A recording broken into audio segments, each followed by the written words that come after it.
চেপে বসে বাংলাদেশের সকল গণতান্ত্রিকামী রাজনৈতিক শক্তিকে পদদলিত করে ক্রস ফায়ারের নৈরাজ্য বাংলাদেশে চালিয়ে গুম খুনের নৈরাজ্য চালিয়ে এই বাংলাদেশকে গণতান্ত্রিক রাজনীতি শূন্য করার চেষ্টা তারা করেছিল।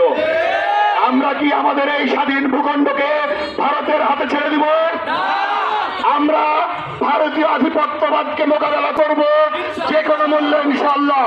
এই ভারতীয় আধিপত্যবাদের বলি হয়েছিল আমাদের বাংলাদেশের গণতান্ত্রিক রাজনীতির এই তারেক রহমানকে 17 বছর এই বাংলাদেশের বাইরে অবস্থান করতে হয়েছে। এই ভারতীয় আধিপত্যবাদের কারণে খালেদা জিয়াকে বাড়ি ছাড়তে হয়েছে। এই ভারতীয় আধিপত্যবাদের কারণে আমাদের ভাই হাজার হাজার ভাইকে গুম হতে হয়েছে। এই ভারতীয় আধিপত্যবাদ হওয়ার কারণে আমরা নিজেরা অসংখ্য ভাই ক্রস ফায়ারের শিকার হয়েছি। আমরা 12-14 বছর ধরে বাড়ি ছাড়া হয়েছি। আবরার ফাহাদকে বুয়েটে জীবন দিতে হয়েছে এই ভারতীয় আধিপত্যবাদ ও আওয়ামী প্রতিরোধের কারণে।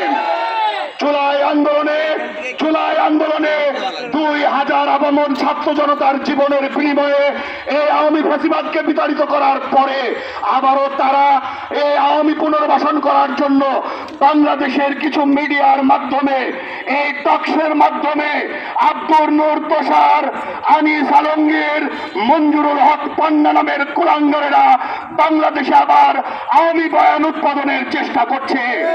আমরা বাংলাদেশের গণতন্ত্রকামী জনতা এই আওয়ামী অপতৎপর থেকে রুখে দেব ইনশাআল্লাহ। আমরা বাংলাদেশে যে কোনো সুষ্ঠু রাজনৈতিক শক্তিকে ওয়েলকাম জানাই, কিন্তু কোন অপশক্তিকে এই বাংলাদেশকে আমরা ভারতীয় তাবেদারি রাষ্ট্র বানাতে দিব না ইনশাআল্লাহ।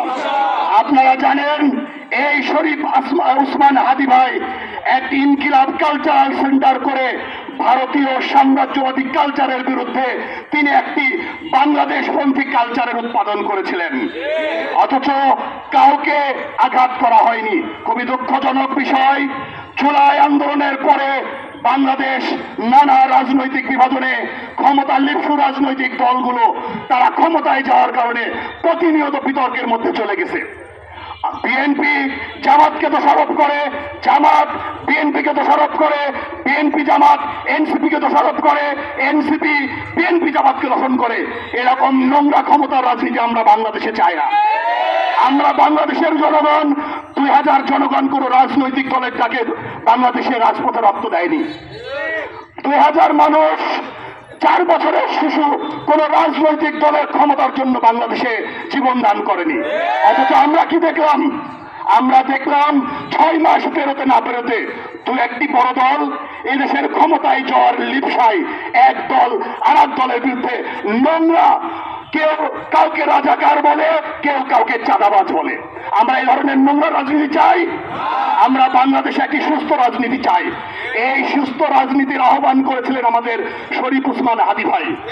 আমরা যে দলীয় পরিচয়ে থাকি, আমরা কোন রাজনৈতিক দুর্বৃত্তায়নকে, সন্ত্রাসবাদকে, চাঁদাবাজকে, দেশ বিরোধী কোন ষড়যন্ত্রকে আমরা বৈধতা দিতে পারি না। সম্মানিত রাজশাহীবাসী, আমাদের আজকের এই প্রতিবাদ সমাবেশ শহীদ শরীফ ওসমান হাদি ভাইয়ের প্রতিবাদ সমাবেশ। আমরা এই ব্যর্থ স্বরাষ্ট্র উপদেষ্টার পদত্যাগ চাই। এই ব্যর্থ উপদেষ্টা আজ পর্যন্ত একটি জীবনেরও নিরাপত্তা দিতে পারেনি। একজন উপদেষ্টা কোথায় কোন ডাইনিং এর আলুতে কতটুকু ঝোল হলো, মাংসের পিস কত বড় হলো, সেগুলো নিয়ে বয়ান দিয়ে বেড়ায় এই ব্যর্থ উপদেষ্টা। আমরা এই ব্যর্থ স্বরাষ্ট্র উপদেষ্টার পদত্যাগ দাবি করছি। আমরা মনে করি বাংলাদেশকে বাংলাদেশপন্থী রাজনীতি করার জন্য ভারত বিরোধী, ভারতীয় আধিপত্যবাদ বিরোধী রাজনীতি বাংলাদেশে যারা করবে, যে দল করবে, যে দল দেশে সুশাসন আনবে, যে দল সন্ত্রাস মুক্ত, রাজনৈতিক দুর্বৃত্তায়ন মুক্ত সরকার উপহার দিবে, আমরা সেই দলকে আগামী নির্বাচনে বরণ করে নিব। কিন্তু কোনো ফ্যাসিস্ট নতুন করে ফ্যাসিস্ট হওয়ার চেষ্টা করলে আমরা তাকে রুখে দেবো ইনশাআল্লাহ। সম্মানিত ভাইয়েরা, আপনারা জানেন আজকে আমরা দারুণভাবে শোকাহত। কালকে আমাদের শরীফ উসমান হাদি ভাইকে ঢাকায় জানাজা হবে।